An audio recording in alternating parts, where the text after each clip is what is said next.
Izwe lethu. One settler.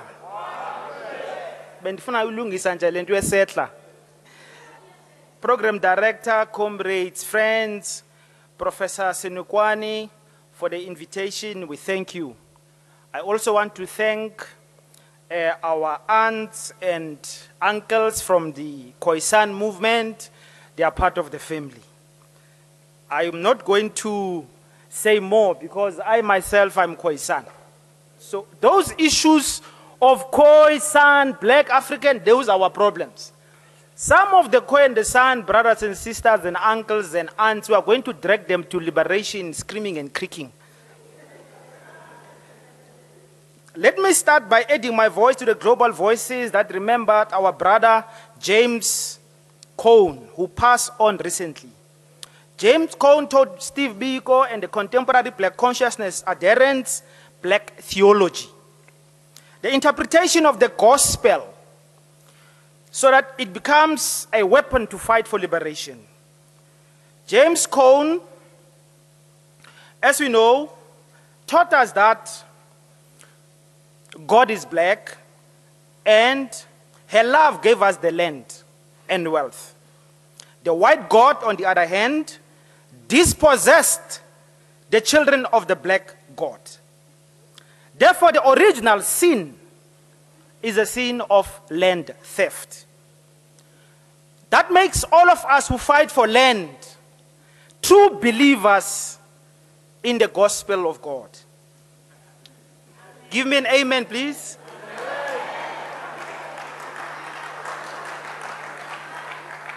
I'm going to do two things with the short time that I have. First is simply to admit the BLF premise that all the land in South Africa belong to black people and it must be returned without conditions. Let me start by also addressing my brothers and sisters from UNISA philosophy department. Most of those who follow Professor Ramose, I saw some of them earlier, and also some of those brothers who and sisters who are from the University of Pretoria, who practice what is called critical legal studies. I don't want us to have a debate. I know the arguments, and BLF accept those arguments around constitutional supremacy. I mean, this is an internal debate, please. Around constitutional supremacy. We know the amendment of the Constitution is not going to be the end and not give us land. But we support this proposition because our people believe in the Constitution. So we must exhaust the constitutional process. BLF are proud constitutional delinquents.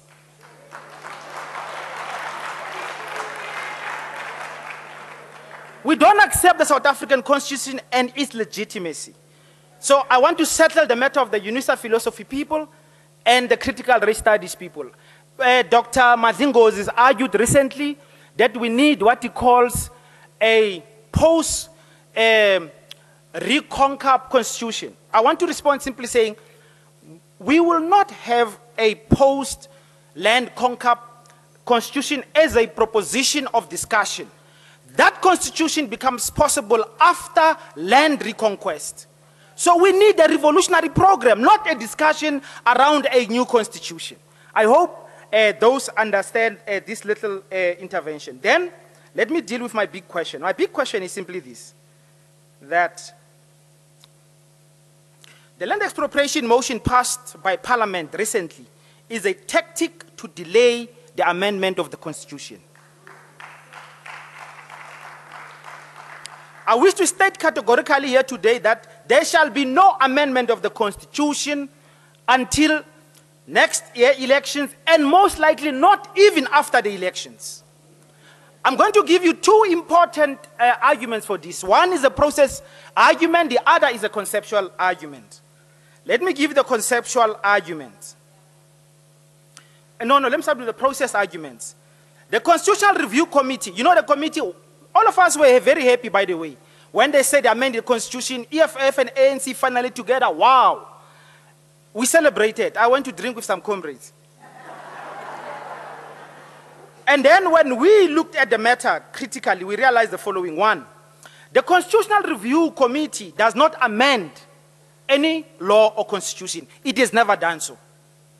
Go look at it since it was founded. It is the Constitutional Review Committee, is the committee which the motion says it must go to be undertaken. I have called the Constitutional Review Committee myself personally, and I have been confirmed that there will be public participation by August. There will be recommendations to Parliament at the end of August. There will be no amendment of the Constitution. Let me tell you this. It takes at least 410 days to bring a new bill to Parliament, to introduce it.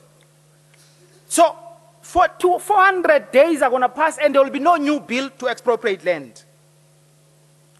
What the motion actually should be called is a road show motion. Because those members of Parliament are coming to ask us, do you want us to expropriate land without compensation? And why do you want us to do so? I mean, there's national consensus already that there must be expropriation of land without compensation. Why are they coming back to us to ask us this question? It's because they want to delay the process of amending the Constitution. There was a shorter route already in Parliament, and I was hoping that Comrade Shibambu will be here because, I mean, he's in Parliament, but I'm sure Mr. Godi can attest to this. Already there is, before a parliamentary committee in public works for the expropriation of land. There is that. If they were serious about amending the Constitution, all they needed to do was to bring into line the already existing bill which was rejected by President Zuma, and then say it must now say land expropriation without compensation. End of the story. They didn't do so. They are doing these road shows. So, in terms of process, I'm telling you there is going to be no amendment of the Constitution until elections. What are the ideological and conceptual reasons, which I think are actually as important? Both the sponsor of the motion, EFF, and the seconder, ANC of Ramaphosa, share a common nervousness around the destruction of the colonial agricultural sector, which land expropriation without compensation necessarily will result in. EFF and ANC want land expropriation without land expropriation.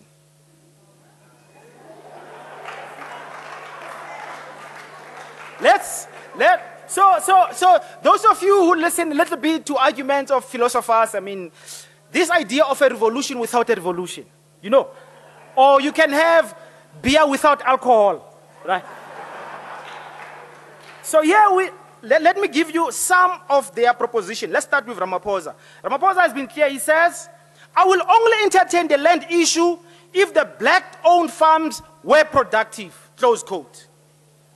Ramaphosa, when he speaks about land expropriation without compensation, he gives with one hand, he takes with the other. So for instance, he'll say, yes, we want land expropriation without compensation, but please, it must not destroy the agricultural sector or affect the economy. So in other words, there is no land expropriation. The ANC policy drafters, now the policy of the 54 conference are out. Listen to what they say. They say land must be prioritized. And then they say, prioritize the redistribution of vacant, unused, underutilized state land, close quote. Vacant, yes, unused. The EFF, I argue, share the same consideration. Let's listen to their president in early 2015 in Paarl, speaking to farmers. Julius Malema says, and I quote, as long as it's productive farms, we don't have to interfere with the production of that piece of land, close quote. He don't go further. He does go further, and I quote him. In the same meeting, he said, in terms of land, which is not used for agricultural purpose, we would be having a problem. All we are saying is that the land must be used. It must not lie idle. Therefore, I'm arguing, BLF is arguing, there's consensus between Ramaphosa and Comrade Malema around which land must be expropriated. But the bottom line is, there must be expropriation of land, but that must be the land white people don't want. South Africa is a semi-arid land. Anyone who says to you, land which is productive must not be taken, he has actually robbed you, because only 20% of South African land is highly productive. And this land, this 20%, provide 80%. This land provides 80% of the agricultural output. It is in high, intense cultivation. So it means white people can keep that land because it is in good use. We as BLF, just like all other revolutionary movements, is clear, we want all the land, all of it.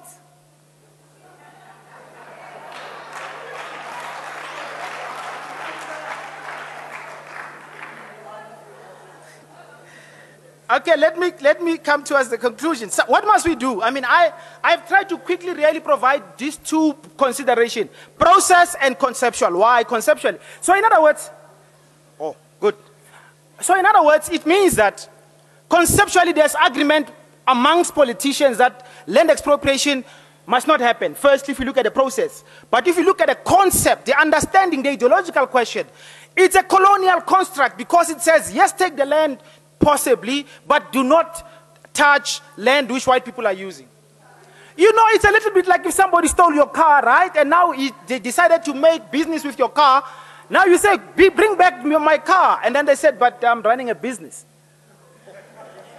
And then you say, because you're running a business, okay, fine. When the car, you no longer use it for business, I'll come take it back.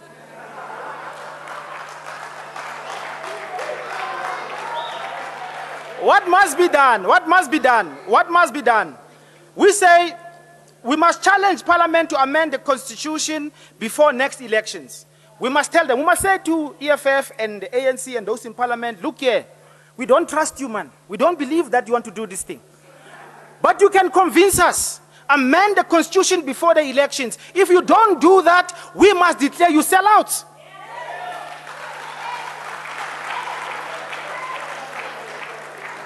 I argue that we must all go to the road shows of Parliament. They're going to be coming around. Let's go there and tell them it's the same thing.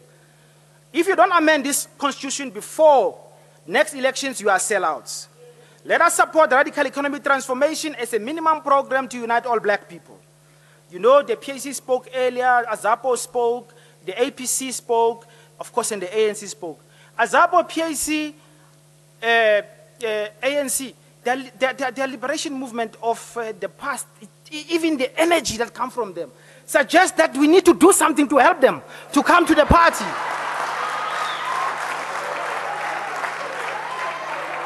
Okay, please, let me conclude. We must defend all black people who come under attack from AfriForum. That is why we must say, hands off Zuma. We must say, hands off Malema. We must say, hands off Casta. Defending Ngonyama Trust. Comrades, I agree with Dr. Litchfield.